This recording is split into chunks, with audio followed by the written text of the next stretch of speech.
Des fois, je vais chez lui et je vais le réveiller. Et des fois, on s'embrouille parce qu'il n'est pas d'humeur le matin. On se connaît depuis la naissance, on a grandi ensemble, on a vécu des bons moments comme des mauvais. Et je sais que si j'ai une galère un jour, à n'importe quelle heure, il sera toujours là pour moi, Madji.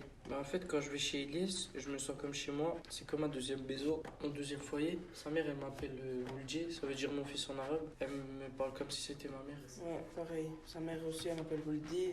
On va dire un soir, j'ai pas les clés de chez moi. Ma mère, elle dort et tout, je vais pas la réveiller. Et j'appelle Elias, je lui dis, viens. Parce que, en fait, on a tous grandi dans le même quartier et la complicité qu'on a entre nous se fait de génération en génération. La plupart des familles ils se connaissent depuis très longtemps. Il y a une solidarité plus qu'ailleurs. Et dans les quartiers, il y a plein de cultures différentes, noirs, arabes, gitans, français, chinois. Ça nous permet d'être ouverts d'esprit sans tenir compte des différences. On est comme une grande famille. Si on a besoin de quelque chose, on sait qu'il y aura quelqu'un pour nous aider. La plupart des anniversaires, ils sont faits tous chez Elias. Chez moi, c'est la maison du bonheur. Une fois, j'ai coupé des cheveux de son frère et je l'ai raté et je lui ai fait une boule à Z.